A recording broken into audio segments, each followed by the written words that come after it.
From claims of healings and visions to the world's most inexplicable events, whether you're a believer or a skeptic, the truth is always worth the hunt.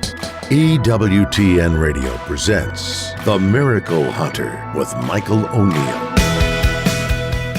Welcome to the Miracle Hunter radio show on EWTN Radio. This is Michael O'Neill. I'm the Miracle Hunter. We've got a great show ahead for you today. We're going to be continuing our conversation about Medjugorje, those alleged apparitions starting in 1981 that were just approved, or given the approval of the devotion, we should say, by the Vatican just recently. And the big focus on that approval was the fruits of Medjugorje, those positive things that have come from Medjugorje. We're talking about conversions and reversions and healing miracles and vocations and things of this sort. We see a huge number of those coming from Medjugorje. So many people that I have known and that I've met have found some kind of spiritual support from Medjugorje. And so this recognition by Rome recently was a big deal.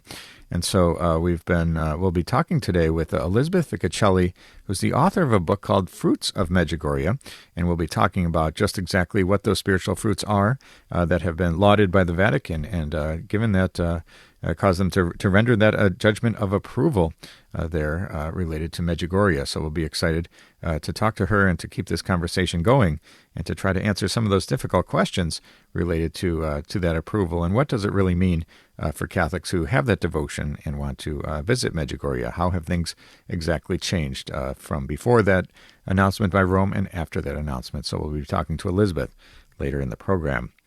Later in the show, we'll be talking about Martyrs of the Eucharist, a new book out from Tan Books by Father Francis Sofie. This is a new book that looks at those people who have given up their lives, saints and otherwise, who have sacrificed their lives in defense of the Eucharist or to protect the Eucharist, or in other moments of their life. So it's really a great book for this time of Eucharistic revival, where there's no better way to sort of put a focus on the Eucharist and show the devotion of people throughout the centuries than when we talk about those people who have given up their own lives for the Eucharist. So we'll be excited to talk about Martyrs of the Eucharist later in this program. Every week on the program They Might Be Saints, I feature Americans on the path to sainthood. This week on Wednesday, the 23rd at 8 a.m. Central Time or 9 a.m. Eastern, we'll be looking at the life of Father Aloysius Schwartz. He's a canonization candidate who dedicated his life towards working for the poorest of the poor, establishing youth programs and funding religious orders that still serve his worldwide mission long after his death. And his story was one of the most meaningful for me personally, because I got to travel to Chalco in Mexico and see the incredible work of Father Al Schwartz as he built that Villa de las Niñas, the village or town for the young girls, you might say, or something like 4,000 girls who lived there, and truly, truly amazing, the work of Father Aloysius Schwartz. And I know that he did in Korea, in Mexico, in the Philippines, and otherwise, these homes for the poorest of the poor children around the world. It was truly an eye-opening sight. So learn more about Father Al Schwartz if you tune in on Wednesday, October 23rd at 9 a.m. Eastern Time. Find out the story of Venerable Father Aloysius Schwartz. You can check out my series, Explore with the Miracle Hunter. Vilnius is the new episode, and it's one of the very new episodes that's never been seen before, so I encourage you to check this one out. We've filmed many of these episodes that are running on EWTN, but this is a brand new one. I investigate the miraculous image of Our Lady of Mercy, and I visit the sites of St. Faustina's early life and the original Divine Mercy image, which is in Lithuania's capital city. So check this one out. This is a good one. Explore with the Miracle Hunter, Vilnius. And that'll be on Saturday, October 26th at 6 p.m. Eastern Time. That'll be the next episode of Explore with the Miracle Hunter. Later in the show, we're going to be looking at the Might Be Saint of the Day. For this week, we've got Blessed Jerzy Popoluszku from Poland, who died in 1947 as a martyr. And the 365 Days with Mary project on October 19th, we have the all-hymned mother icon. That's from Russia in the 19th century. And the question of the week maybe is the hardest question I've ever gotten. Where is the Holy Grail located? Nobody really knows, but I'll give it my best shot later in the program. Let's take a look at Catholic Pub Trivia. We do this every week where we ask a trivia question and give out a prize to an emailer that writes in with the fastest with the correct answer. And last week we asked a question about, we were talking about doctors of the church, or we were actually talking about science and Catholicism. So this was the question: which saint from Germany was a doctor of the church, a musician, and a scientist? And of course that answer was Hildegard von Bingen. She was a writer so brilliant that she eventually was made a doctor of the church, and she lived from 1098 to 1179, and she was brilliant in just about every way, you might say, whether related to music, to science, or to writing. She was truly a one-of-a-kind saint. That's Hildegard von Bingen as the answer for last week's question. So this week's question is, who was the earliest born saint to be canonized, who lived in the United States or the territory that would become the United States? So we're looking for the earliest born American saint, and that's different from who was the first canonized American saint. So see if you can get that one, and answers and winners will be posted on the show page on miraclehunter.com. We need to take a short break, but when we come back, we're going to be talking with Jason Gale about a brand new book from Tan Books, Martyrs of the Eucharist, those people who died giving up their faith in defense of the Eucharist. Stay with us for that.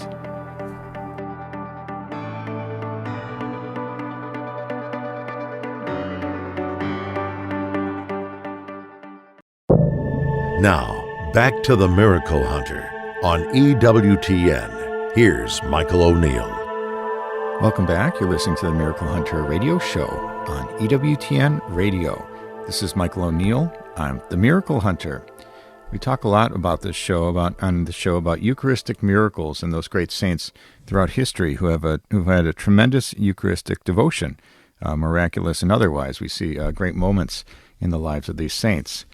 Perhaps the most remarkable of all these are the martyrs of the Eucharist. And of course, we're talking about those people throughout Christian history who have died for their belief in the Eucharist and in defense of the Eucharist.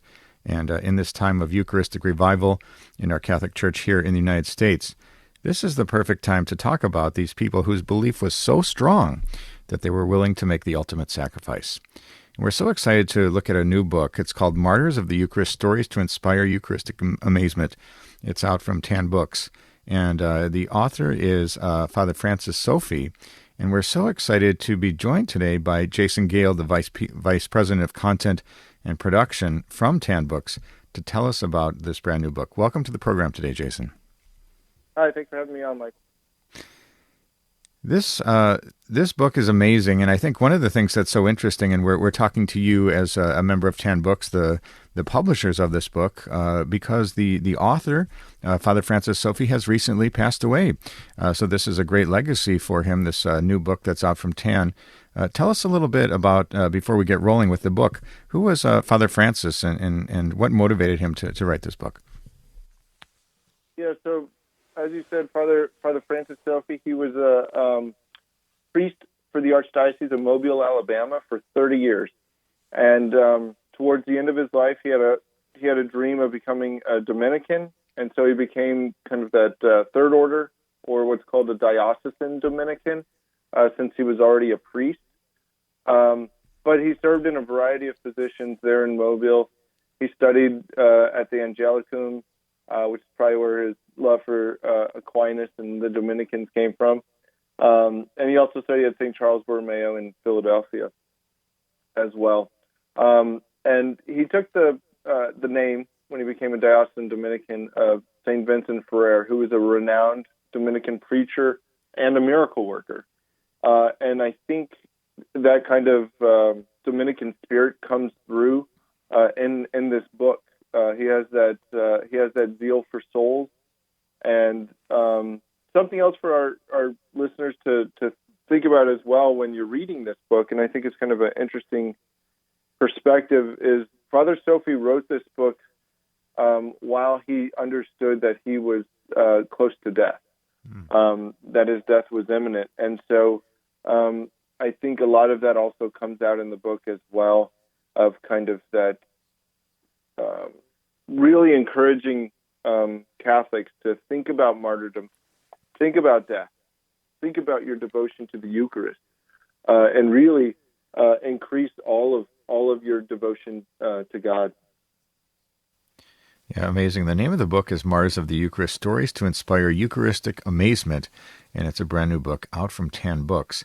And I really like this book. We have a huge number of saint stories. I mean, I think there are 29 stories, and I like how it's divided up. We see the division, those who died attending Mass, those who died celebrating Mass, those who risked their lives defending or protecting the Eucharist, and those whose deaths are connected to the Eucharist.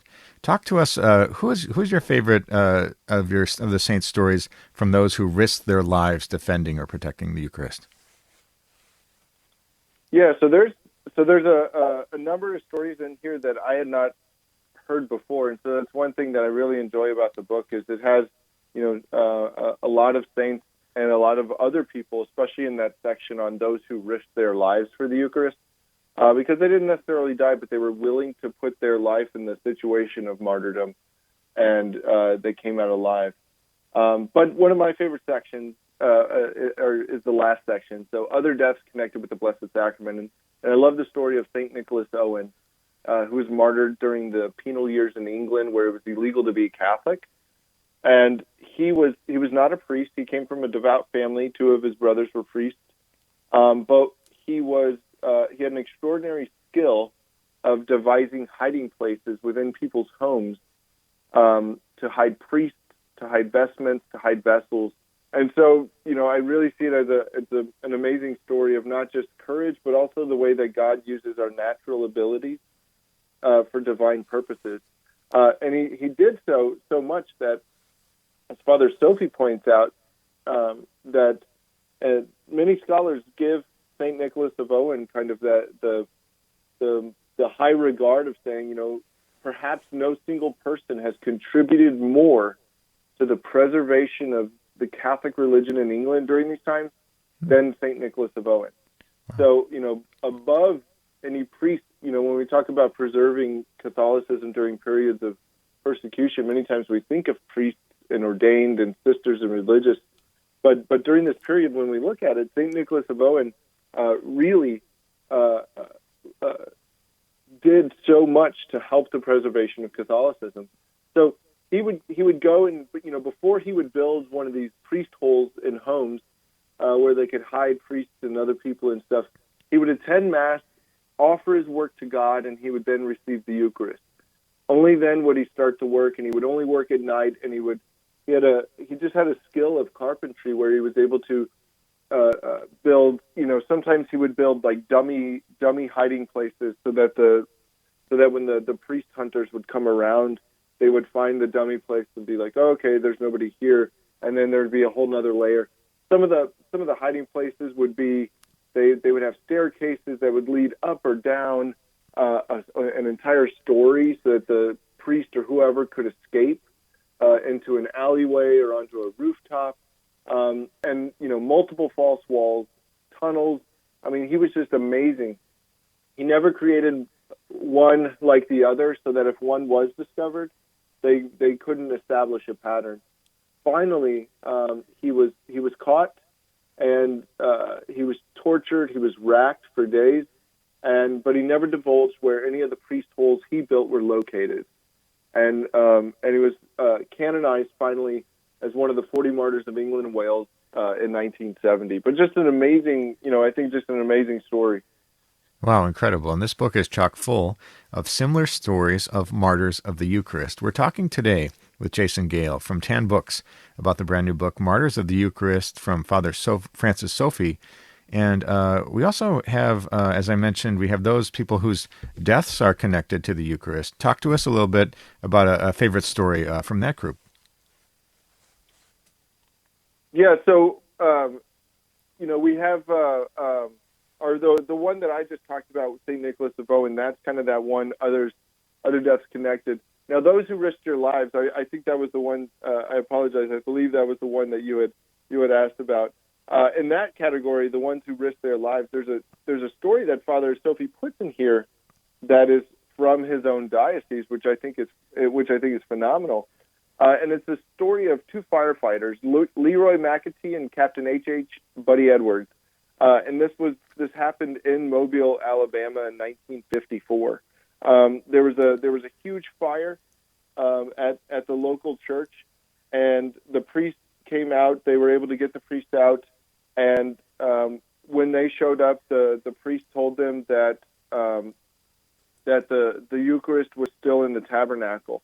Now, both firefighters, Leroy McAtee and Captain Buddy Edwards, both of them had been altar servers at this parish. And so they knew the layout, they knew where to go, and so they ran into the church. They had to go all the way back into the sacristy. So the church is on fire. It's just totally engulfed in flames. They had to run to the sacristy to get the key, unlock the tabernacle, retrieve the Eucharist, and make it out. And they were able to do this. And had they been just mere seconds later, the entire church, the floor, everything would have collapsed down upon them. And so they were. So the story of them successfully retrieving the Eucharist, they were willing to put their lives on the line and risk that kind of death just to save the Eucharist from fire. And it's just truly amazing. Yeah, this book is full of these stories, and as I mentioned earlier, I think the idea that people would be willing to risk their life for the belief in the Eucharist, or live there physically to preserve the Eucharist, is absolutely amazing in this era in our church where we see as few as 30% believing in the real presence. But this really can help urge us towards a deeper, more profound love of Jesus in the Eucharist and ignite a firmer belief and devotion to the Blessed Sacrament. Talk about some of the early responses to this book and perhaps your hope for connecting with young people and otherwise about the belief in the Eucharist. Yeah, so I think that not just my hope, but Father Sofie's hope as well, is that Catholics begin to keep these two ideas together, martyrdom and devotion to the Eucharist. And one of the things he explains in the beginning is that what do these two things have in common? How do we understand both martyrdom and the Eucharist? And he says, well, there's a common thread of totality, that in the Eucharist, it's not just a sign, it's not just partly Christ, but it is Jesus Christ, body, blood, soul, and divinity. He is there. The totality of his sacrifice on the cross is present in the totality of the Eucharist. In a similar fashion, the martyr makes the ultimate sacrifice back to God. And in this case, the stories we're looking at, they're martyred specifically for the Eucharist. And so, when we encounter things like the most recent, kind of blasphemous actions by the governor of Michigan, how do we encounter that? Do we simply remain silent if somebody brings it up? Thankfully the bishops immediately put out a statement and said no, like you can blast us all you want, but you do not blaspheme our Lord, and so Catholics have to be willing to stand up for that and say, like, no, we're you don't blaspheme the Lord, you don't blaspheme the Eucharist, Our Lady. We hold these things to be holy, and we speak about them only when we speak in reverence. And so Catholics have to be willing to begin, if not already, to make that very. It's not easy. It's not easy, and it's one that requires grace. But if we want to be, we want to move towards a stronger devotion to Christ in the Eucharist, we have to be willing to give up more. We have to be willing to work towards that totality because God gave us that totality in himself in the Eucharist. We encourage people to pick up this book, Martyrs of the Eucharist, Stories to Inspire Eucharistic Amazement from Tan Books. It's by Father Francis Sofie. Check that one out. You can go to tanbooks.com to find out more and to pick that one up. We need to take a short break, but when we come back, we're going to be looking at the question of the week. Stay with us for that.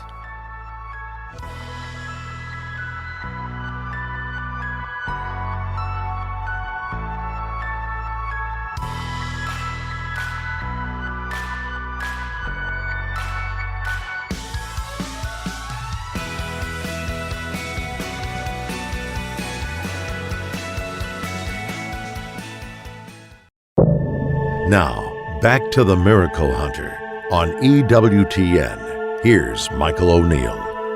Welcome back. You're listening to the Miracle Hunter radio show on EWTN Radio. This is Michael O'Neill. I'm the Miracle Hunter.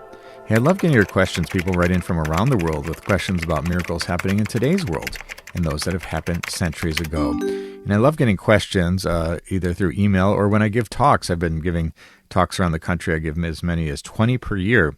I go to Catholic parishes, shrines, or conferences, and I talk about miracles, of course. These days I speak a lot about Eucharistic miracles because it's this time of Eucharistic revival in our church. And I always leave it open for questions at the end, and I get some really interesting ones. And but people also email me with questions as well. But for people who'd like me to speak at their parish or their event, you can contact me through the miraclehunter.com website. Click on the Contact tab and send me a message that way. And so the question for this week is maybe the hardest question I've ever gotten, and perhaps I'd become rich if I really knew the real answer to this question. But the question is, Dear Miracle Hunter, where is the Holy Grail located? And that's coming to me from Kurt. Well, thanks, Kurt, for your question.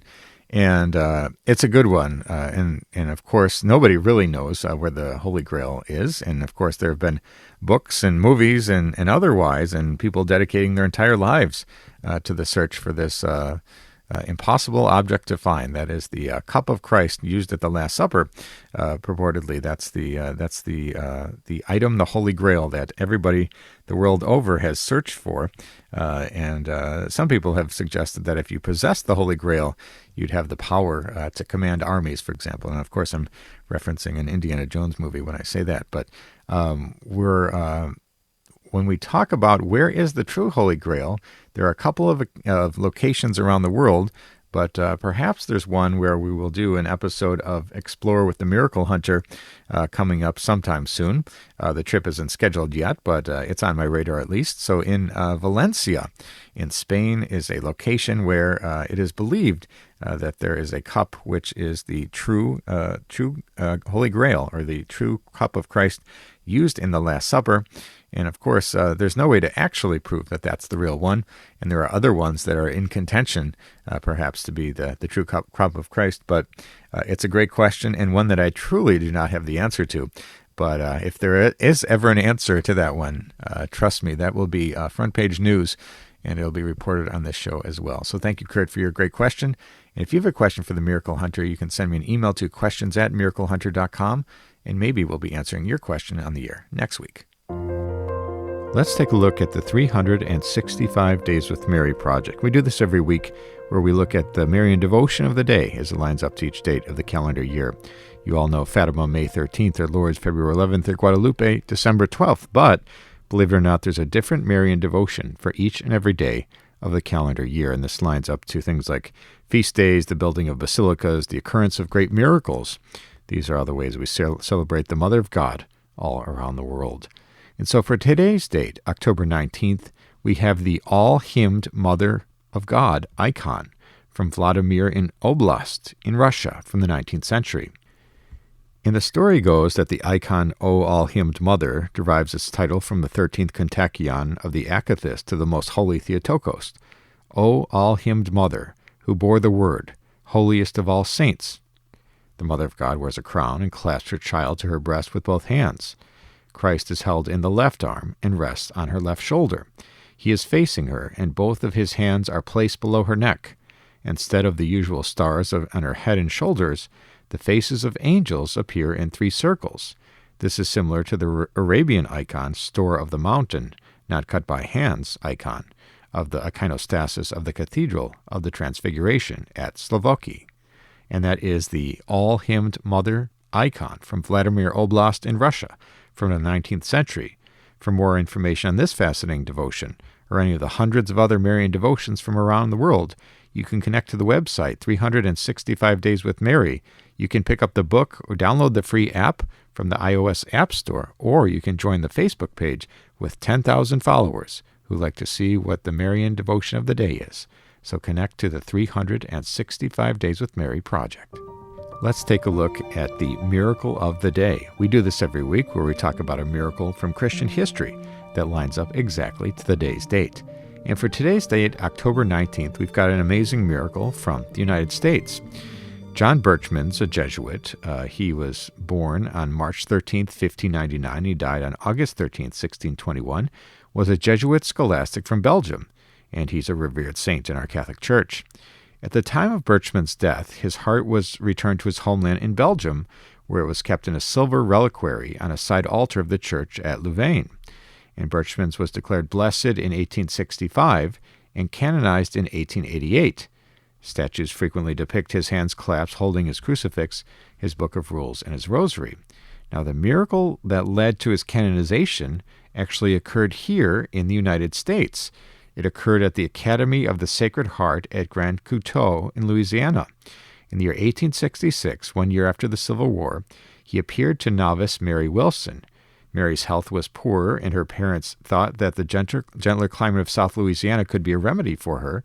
And however, her health continued to decline to the point where for about 40 days she had only been able to take liquids. But on October 19th, 1866, there's a quote, "Being unable to speak, I said in my heart, Lord, thou seest how I suffer. If it be for your honor and glory in the salvation of my soul, I ask through the intercession of Blessed Birchman's a little relief and health. Otherwise, give me patience to the end." End quote. She went on to describe how John Birchman's then appeared to her, and she was immediately healed. When the Academy opened the boys' school in 2006, the trustees named it St. John Birchman School, and it's the only shrine at the exact location of a confirmed miracle in the United States. This occurred on October 19th in 1866, today's date. Let's take a look at They Might Be Saints. We do this every week where we talk about people on the path to sainthood and the search for canonization miracles. And, of course, we're talking about servants of God, venerables, and blesseds before they have all their miracles and are recognized as saints by Rome. And we look at people who are from miracle workers to martyrs to those ordinary people living extraordinary lives of heroic virtue. These are the people that make us wonder if someday they might be saints. And, of course, this connects to my television series, which airs on EWTN every Wednesday morning, and also my book, They Might Be Saints, which is, I think, my best book. It's available from EWTNRC.com. It's the story of 24 venerables and blesseds, those personal stories that give us insight into why these people are on the path to sainthood as venerables or blesseds, soon to be saints. And so for today's date, we'd like to keep you up to date on the sainthood news. And apparently World Mission Sunday is a popular day for a pope to canonize new saints, and not only those who ministered or gave up their lives in lands known as mission territories, but men and women from every walk of life from around the world. And so in 2024, this year, the celebration of World Mission Sunday on October 20th will be no different. Pope Francis is scheduled to declare new saints. Blessed Giuseppe Alemano, the founder of the Consolata Missionaries, 8 Franciscan friars, and 3 Maronite laymen who were martyred in Syria in 1860. Canadian-born Blessed Marie Leonie Paredes, the father of the Little Sisters of the Holy Family, and Blessed Elena Guerra, an Italian nun who founded the Oblates of the Holy Spirit. So these are the 14 people who will be declared saints this year on October 20th. So that's the sainthood news that was just announced this past week. Let's take a look at the Might Be Saint of the Day. We do this every week where we talk about people on the path to sainthood, and we talk about who venerables or blesseds who have a feast day, death anniversary on the day's date. And so this is a saint who I know well. This is somebody who we went to his shrine on my past pilgrimage to Poland, Blessed Jerzy Popoluszku, who died in 1947 as a martyr in Poland, and his feast day is today, October 19th. He was born to a family in 1972 on May 28th in the Archdiocese of Warsaw in Poland. And he was a vocal anti-communist preacher during the period of communist rule in Poland, and he worked closely with the anti-communist solidarity movement. And when martial law was declared in Poland to suppress opposition, the church continued to work against the communists, and Father Jerzy's sermons were broadcast on Radio Free Europe. And the secret police threatened and pressured him to stop, but he ignored them. They trumped up evidence and arrested him, but the church hierarchy indicated that they would fight the changes. The false charges were dropped. Father Jerzy was released, and he continued his work and was pardoned in a general amnesty on July 22nd. The communists tried several times to kill him and make it look like an accident or anonymous attack, but they quit hiding their intentions, and the secret police simply kidnapped and killed Father Jerzy, and he is considered a martyr. And that was, he was born in September 1947. He was kidnapped and killed on October 19th, 1984, by the Secret Security Service of the Ministry of Internal Affairs in the Communist Polish Secret Police. He was beaten to death from October 19th to October 20th near Wrocław in Poland, and his body was dumped in the Vistula River Reservoir, where it was found on October 30th, 1984. The murderers and their supervisor, Grzegorz Piotrowski, and others were arrested, convicted of the crime, and received very light sentences. More than 250,000 people attended his funeral, and he was buried at St. Koskas Church in Warsaw. And the rock that struck the killing blow is enshrined in the basilica there in Italy, in St. Bartholomew's Basilica. And he's declared venerable on December 19th, 2009 by Pope Benedict XVI, where they declared his martyrdom, and also beatified on June 6, 2010 by Pope Benedict XVI.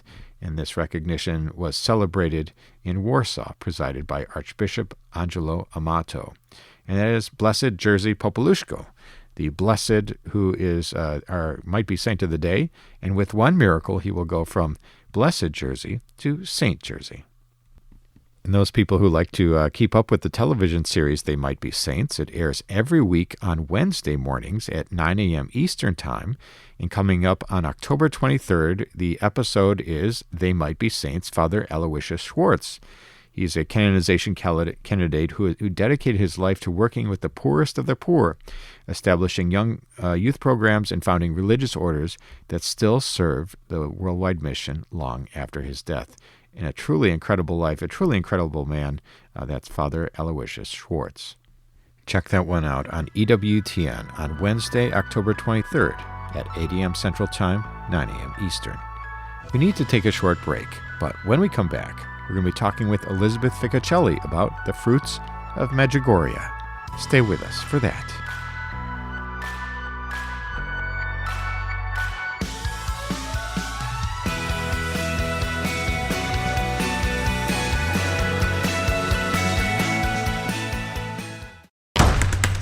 Now, back to the Miracle Hunter on EWTN. Here's Michael O'Neill. Welcome back. You're listening to the Miracle Hunter radio show on EWTN Radio. This is Michael O'Neill.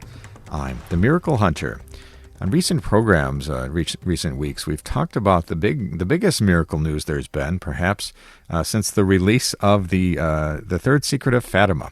That, of course, was the statement from Rome, or the press conference that acknowledged the apparition devotion related to those 1981 events that happened, as reported by six children in Bosnia-Herzegovina, the former Yugoslavia. Of course, we're talking about Medjugorje.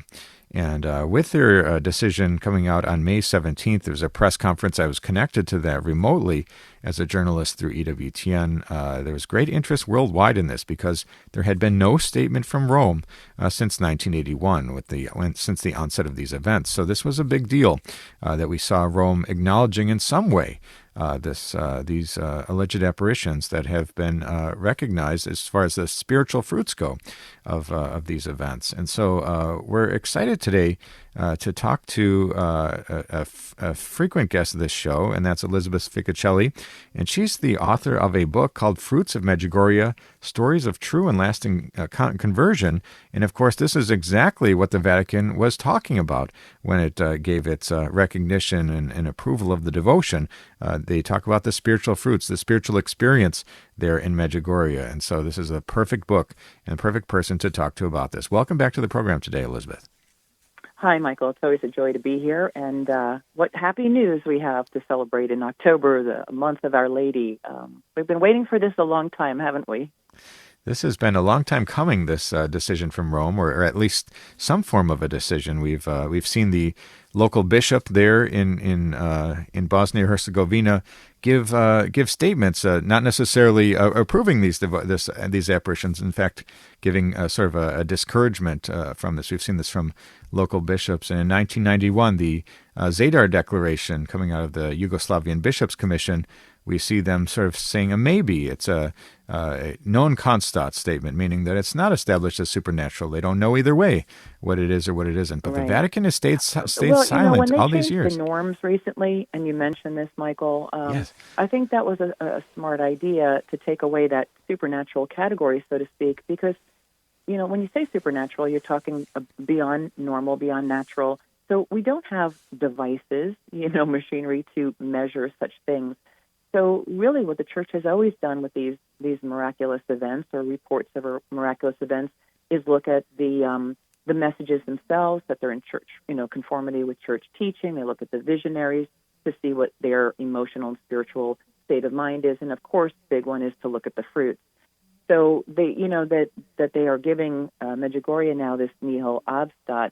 That is their highest ruling now that they are giving. And what they're basically saying is that nothing stands in the way about Medjugorje for the faithful to go there on pilgrimage, to read about it, to apply the messages to their lives. So this is wonderful news. I've been waiting so long, made my pilgrimage there way back in 1989, so in the early years, right before the war. And I know myself, I was hugely impacted. It would change my life forever. And I remember thinking back then, I can't possibly be the only person, and that's what would eventually get me to start collecting the stories. But as you said, the Vatican is looking at those fruits. They look at conversions and vocations and ministries and people returning to the sacraments, forming prayer groups, and so real changes in people's lives over these past 43 years. And they're not making specific ruling about, like, for instance, the visionaries themselves. And I was surprised that because some of these children are still receiving messages, that they've at least moved forward. But this is a huge thing. And I don't know if the whole world is grasping the importance of Medjugorje, such a long occurring set of apparitions and these messages that call us to put God at the center, to call us back to these 5 key elements: Eucharist, confession, prayer, fasting, Scripture.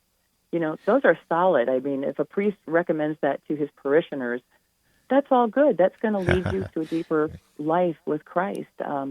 So it is a joy for me to see this being approved at this level, and for people to be able to go there and now speak freely about Medjugorje, because as an author, speaker, and radio person, I've had to not be able to talk about it very much, and just been waiting, and now the day has come.